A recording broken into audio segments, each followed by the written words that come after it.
All right, let's jump right in. We're about to do a complete visual walkthrough of the major cardiovascular medications. The goal here is simple, to map out exactly how these drugs work inside the body so you can actually visualize the pathophysiology and be totally ready for your exams.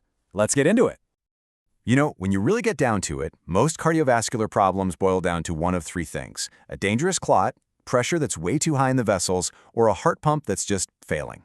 So, instead of just memorizing a long list of drugs, we're going to frame this as a strategic guide to fighting three critical battles inside the body. So, our first battle? It's all about the clot. This is where we intervene in the body's natural clotting process to stop or break down those dangerous little things called thrombi. These are the clots that can lead to devastating events like heart attacks, strokes, or pulmonary embolisms. First up in our arsenal, anticoagulants. Now, the key thing to lock in here is what they do. Notice the word prevent. They stop new clots from forming and keep existing ones from getting bigger. What they don't do is dissolve a clot that's already there. So think of them as essential preventative maintenance for anyone at high risk, like someone with atrial fibrillation or a DVT.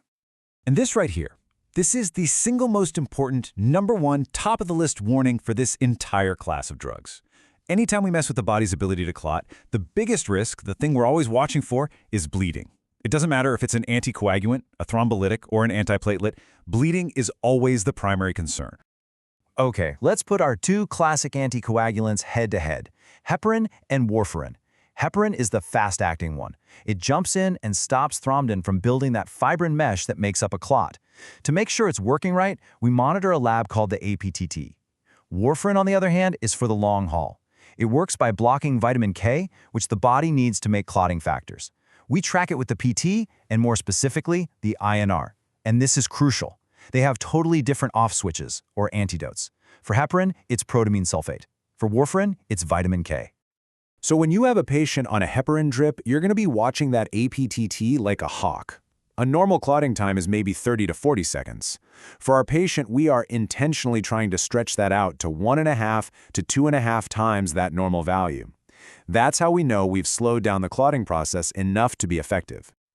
Now, for a patient taking warfarin at home, the gold standard is the INR. A normal INR for most people is about 1, but for someone we're trying to protect from a clot, we're aiming for that sweet spot between 2.0 and 3.0.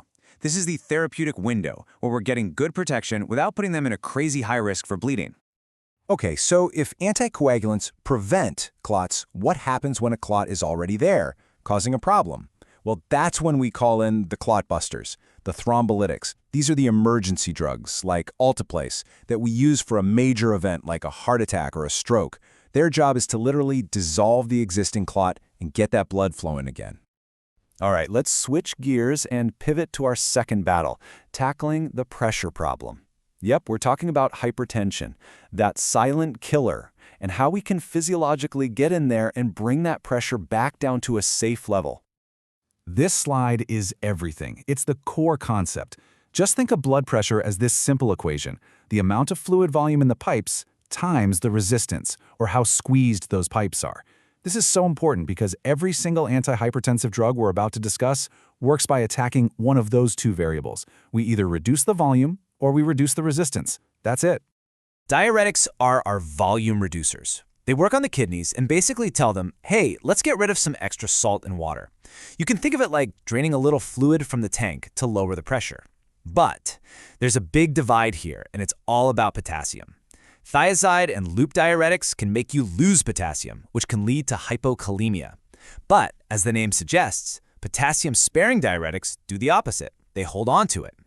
And that leads us directly to this huge safety point. If we're worried about low potassium with loop diuretics, we've got to be worried about high potassium with drugs like spironolactone. The main danger here is hyperkalemia, a potassium level over 5.0, which can cause some really dangerous heart rhythm problems. Okay, so we've talked about volume. Now let's talk about resistance. ACE inhibitors are cornerstone here. They work by blocking an enzyme that's responsible for making something called angiotensin II. So why do we care? Well, angiotensin II is one of the body's most powerful vasoconstrictors. It squeezes blood vessels like crazy. By blocking it, we keep those vessels nice and relaxed and open, which directly lowers the resistance side of our blood pressure equation. So when you compare two of the biggest classes of blood pressure meds, some really distinct side effects pop up, and these are absolutely critical for patient teaching. For ACE inhibitors, the classic telltale sign is that annoying, persistent, dry cough. For beta blockers, the big things to watch are a slow heart rate, or bradycardia, and the potential for bronchospasm, especially for your patients with asthma. Oh, and a really important one. They can mask the signs of low blood sugar in diabetics. That's a vital teaching point. All right, for our third and final battle, we're moving from the plumbing to the pump itself.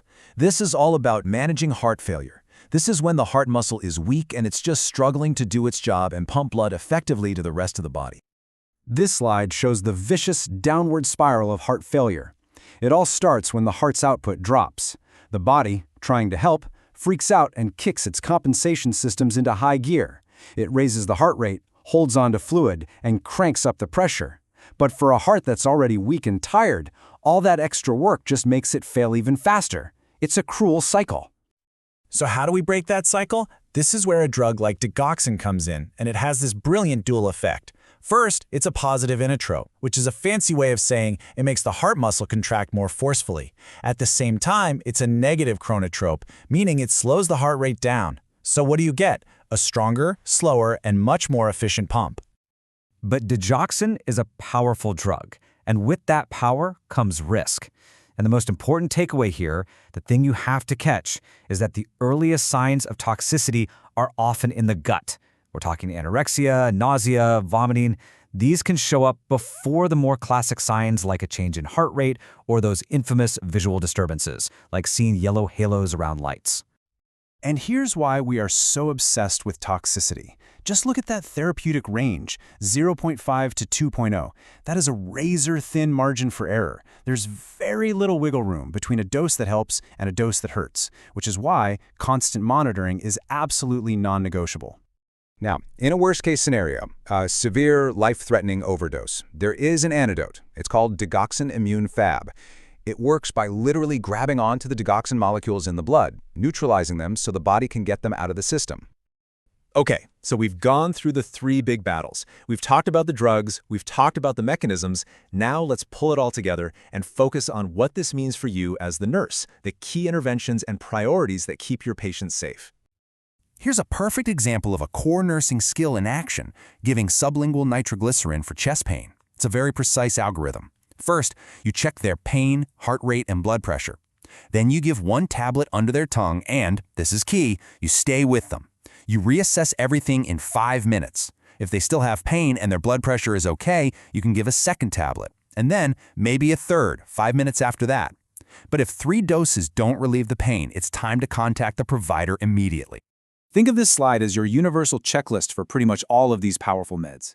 No matter what, you are always monitoring vital signs. You are always checking the labs that matter, the APTT, the INR, the potassium level, the digoxin level. You are teaching every single patient about getting up slowly to avoid dizziness. You know the antidotes. And maybe most importantly, you teach them exactly what symptoms mean they need to call for help right away. So we've walked through the pathophysiology, the why behind how these drugs work, and the must-know nursing actions. But understanding the mechanism, that's just step one. The real question, the real challenge is, how are you going to take all this knowledge and apply it in real time, right there at the bedside, to anticipate risks and keep your patients safe? That's what it's all about.